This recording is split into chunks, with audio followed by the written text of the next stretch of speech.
할렐루야. 오늘도 새날을 주신 하나님을 찬양합니다. 어제는 거룩한 주일을 보내고 또 새로운 한 주간을 시작합니다. 이 한 주간도 말씀대로 우리의 참 신앙을 삶으로 증명하는 한 주간이 되시기를 주님의 이름으로 축복합니다. 자, 오늘은 로마서 11장 11절에서 15절까지 말씀을 봉독해 드립니다. 하나님의 말씀을 경청하시기 바랍니다. 그러므로 내가 말하노니 그들이 넘어지기까지 실족하였느냐? 그럴 수 없느니라. 그들이 넘어짐으로 구원이 이방인에게 이르러 이스라엘로 시기나게 함이니라. 그들의 넘어짐이 세상의 풍성함이 되며 그들의 실패가 이방인의 풍성함이 되거든 하물며 그들의 충만함이리요. 내가 이방인이 너에게 말하노라. 내가 이방인의 사도인 만큼 내 직분을 영광스럽게 여기노니 이는 혹 내 골육을 아무쪼록 시기하게 하여 그들 중에서 얼마를 구원하려 함이라. 그들을 버리는 것이 세상의 화목이 되거든 그 받아들이는 것이 죽은 자 가운데서 살아나는 것이 아니면 무엇이리요? 아멘. 오늘도 이 말씀을 통해 우리에게 주시는 하나님의 음성을 듣게 되길 바랍니다. 시편 말씀은 총 150편인데요. 그중에 다윗이 지은 시편이 제일 많습니다. 다윗의 이름이 들어간 시편이 약 73편이고요. 다윗의 이름은 없지만 다윗이 지었을 것으로 추정되는 시편도 다수가 있습니다. 그만큼 다윗이 지은 시편이 큰 비중을 차지하는 거죠. 그런데 다윗의 시편을 쭉 보면 정말 하나님을 찬양할 뿐만 아니라 고난 중에 단식하는 시도 있고요. 때로는 하나님께 감사하는 시도 있습니다. 죄를 회개하는 시편이 있는가 하면 고난 중에 하나님께 도움을 구하는 간절한 간구의 기도도 그의 시편 속에 담겨져 있습니다. 정말 다양한 감정과 다양한 상황들을 담고 있는 거죠. 오죽했으면 종교개혁자 칼뱅이 시편을 가리켜서 영혼의 해부학이다 이런 표현을 썼겠습니까? 그만큼 다양한 감정들, 다양한 상황들을 그 속에 담으면서 우리의 감정을 이입시키고 상황을 이입시켜 이 말씀으로 은혜를 받을 수 있다는 거겠죠. 그런데 다윗이 어떻게 이렇게 다양한 감정을 시로 적어서 하나님을 찬양할 수 있었을까? 그것을 생각해 보면 이는 다윗이 그만큼 다양한 실패와 좌절과 절망과 고통을 겪었기 때문에 그것을 감정을 이렇게 시로 표현할 수 있었던 거죠. 사울 왕에게 쫓겨서 10여 년 동안 도망자 신세로 지내면서 정말 하루하루 앞이 보이지 않는 절망적인 시간을 보냈을 때, 또한 밧세바를 간음하고 그것이 뒤늦게 나단 선지자에 의해서 들통나 하나님 앞에 회개하였을 때, 뿐만 아니라 사랑하는 아들로 그렇게 압살롬이 자신을 반역했던 정말 너무나도 가슴 아픈 사연들을 겪으면서 다윗의 그 모든 넘어짐의 사건들이 시편으로 남아서 오늘 우리 신앙에 큰 유익을 주고 있는 것이죠. 한마디로 다윗의 넘어짐, 다윗의 실패가 오늘 우리의 신앙을 세워가고 승리의 신앙으로 이루어가고 있는 것입니다. 우리나라 최초의 노벨 문학상 수상자인 한강 작가가 2024년 12월 7일 스웨덴 스톡홀름의 할리먼에서 열린 노벨 문학상 수상 강연에서 그런 말을 했습니다.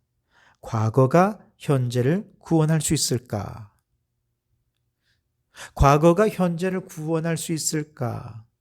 이 질문은 그녀가 1980년 5월 광주민주화 운동을 접한 이후 오랫동안 붙들어온 그녀만의 질문이었습니다.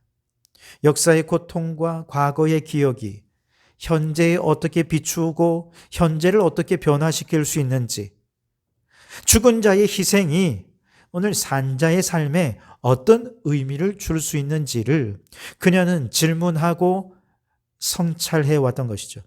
바로 그 질문에 대한 문학적 응답이 광주의 비극을 다룬 소설 소년이 온다라고 하는 것입니다. 그녀의 말대로 과거 광주의 아픔이 우리 국민들의 경험 속에 여전히 살아있기에 작년 겨울 비상계엄의 국가적 위기 속에서 시민들이 적극적으로 저항하며 내란을 극복하고 빠르게 나라를 정상화시켜 갈 수 있었던 것이죠. 과거가 오늘의 승리를 가져오게 된 것입니다. 죽음이 산자를 승리하게 한 것입니다. 바울은 오늘 말합니다. 12절에서 그들의 넘어짐이 세상의 풍성함이 되며 그들의 실패가 이방인의 풍성함이 되거든 하물며 그들의 충만함이리요 그랬습니다. 여기서 그들은 누구입니까? 이스라엘입니다. 이스라엘은 하나님이 택하신 민족이죠. 하나님은 아브라함을 부르시고 그의 후손을 통해 하나님의 언약을 이루시고 율법과 선지자를 통해 하나님의 뜻을 계시해 주셨습니다. 그러나 이스라엘은 하나님의 아들 예수 그리스도를 받아들이지 않았습니다. 복음을 거부하면서 넘어졌습니다. 실패했습니다. 그런데 놀랍게도 그들의 넘어짐, 그들의 실패는 인간적인 관점에서는 실패처럼 보였지만 하나님의 관점에서 보니 오히려 그들의 넘어짐이 이방인을 향한 구원의 문을 여는 계기가 되었던 것이죠. 그렇습니다. 하나님의 계획은요, 그렇게 단선적이지 않습니다. 인간의 실패조차 하나님의 손에 붙들리면 구속의 도구가 되더라는 것입니다. 이스라엘의 넘어짐은 하나님의 심판이 아니라 은혜의 확장이 된 것입니다. 하나님은 이방인에게 복음을 주셨고 그 풍성함은 오늘 우리들에게까지 이어져 오고 있는 것이죠. 여러분, 만일 이와 같은 하나님의 섭리, 즉 이스라엘의 넘어짐이 이방인의 풍성함이 되었다라고 하는 것을 믿는다면 이제 우리는 그 은혜를 기억하며 역으로 이스라엘의 회복을 위해 기도해야 합니다. 15절에 보시면 그들을 버리는 것이 세상의 화목이 되거든 그 받아들이는 것이 죽은 자 가운데서 살아나는 것이 아니면 무엇이리요? 그랬습니다. 이스라엘의 회복이 얼마나 큰 영적 부흥을 가져올지를 예고해 주시는 말씀입니다. 이스라엘이 복음을 받아들이는 날, 그건 마치 죽은 자가 살아나는 것 같은 놀라운 변화가 일어날 것입니다. 이는 단지 민족의 회복이 아니라 전 세계적인 영적인 각성과 부흥을 의미할 것을 예고해 주고 있는 것입니다. 미국의 유명한 유대인 신학자이자 작가인 마이클 브라운은 유대인으로서 예수님을 믿게 된 자신의 이야기를 자주 나눕니다. 그는 젊은 시절 마약과 방탕한 삶에 빠져 있었지만 한 친구의 전도로 복음을 듣고 회심하게 됩니다.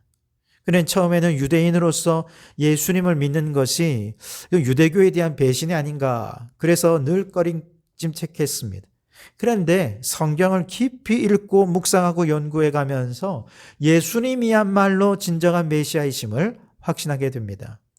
그의 회심은 단지 개인의 변화에만 그치는 것이 아니라 유대인 복음의 사역의 불씨가 되었고 수많은 이방인과 유대인에게 복음을 전하는 사역자로 지금도 쓰임받고 있다는 겁니다.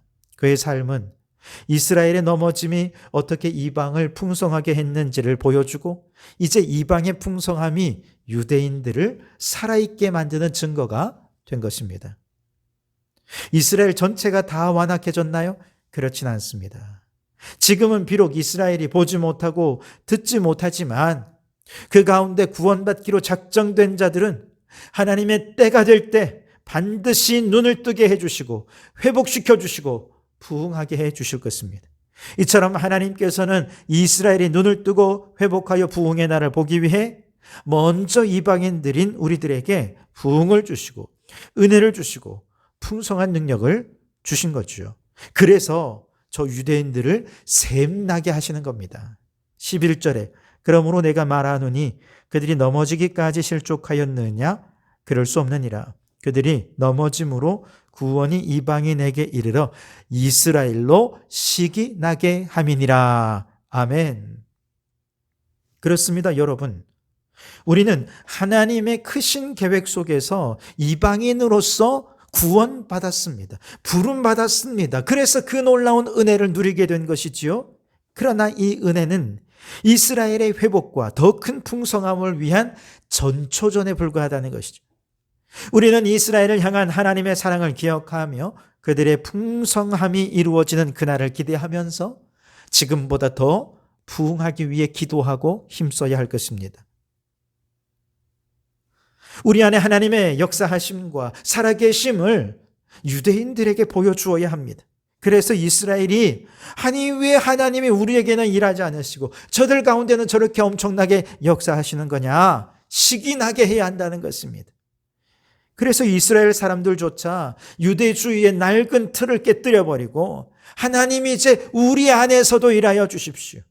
우리에게도 저 풍성함을 나누어 주십시오. 기도하면서 정말 저 유대 땅에 상상할 수 없는 하나님의 부흥과 영광을 경험하게 되는 날이 오게 될 줄 믿습니다.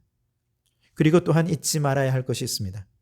이스라엘의 넘어짐이 우리의 구원이 되었다면 이제 같은 원리로 우리의 연약함을 통해 저 불신자들을 구원해야 한다는 것입니다. 여전히 하나님을 알지 못하는 전 세계 수많은 사람들을 구원에 이끌기 위해 하나님은 이제 우리가 캄캄한 밤에 별처럼 빛나는 존재가 되기를 원하십니다. 캄캄한 밤에 빛나는 별처럼 인생의 환난과 고난과 수많은 핍박과 박해의 어둠 속에서 칠흑 같은 어둠 속에서도 말씀으로 살고 믿음으로 살고 거룩하게 살아가는 빛나는 존재, 그 작고 연약한 신앙의 불빛이 이 세상을 구원하게 될 줄 믿습니다. 그러므로 여러분, 오늘 말씀을 기억하십시오. 이스라엘의 넘어짐이 우리가 구원받는 놀라운 은혜가 되었습니다. 이 은혜에 감사하시면서 이제 하나님의 은혜를 찬양하고 경배하는 성도들이 되기 바랍니다. 뿐만 아니라 이제 우리는 이스라엘의 회복을 위해 기도해야 됩니다. 하나님은 여전히 그들을 사랑하시며 그들을 향한 계획을 이루어 가고 계시는 줄 믿습니다. 마지막으로 이스라엘의 넘어짐이 이방인의 풍성함이 되었듯이 오늘 우리의 연약함이 누군가에게 복음의 통로가 될 수 있도록 그렇게 오늘 이 시대의 구원의 통로로 쓰임받는 우리 성도들이 되실 수 있기를 주님의 이름으로 축원합니다. 기도하겠습니다. 사랑과 은혜가 풍성하신 하나님, 오늘도 주님의 말씀 앞에 서게 하시고 이스라엘의 넘어짐을 통해 세상에 풍성한 은혜를 베푸신 주님의 깊은 계획을 깨닫게 하시네 감사합니다.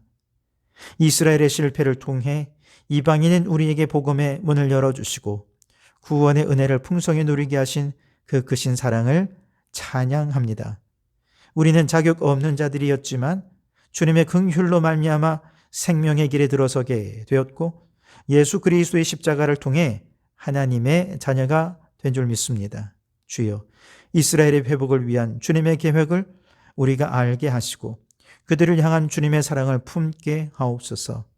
바울이 이방인의 사도로 부르심을 받아 사명을 감당했듯이 우리도 받은 은혜를 세상에 흘려보내는 복음의 통로, 복음의 증인으로 살게 하여 주시옵소서. 오 주여, 우리의 눈을 열어 하나님의 경륜을 바라보게 하시고 넘어짐 속에서도 일하시는 주의 손길을 신뢰하게 하옵소서. 우리의 삶 속에서도 때로 실패와 좌절이 있지만 그 모든 것을 통해 주님의 뜻이 이루어지고 풍성한 열매가 맺히게 하시는 줄 믿고 감사하게 하옵소서. 오늘도 주의 말씀을 붙들고 이스라엘의 충만함이 이루어질 날 기대하며 주님의 나라를 위해 헌신하며 살게 해 주시옵소서. 예수님 이름으로 기도하옵나이다. 아멘.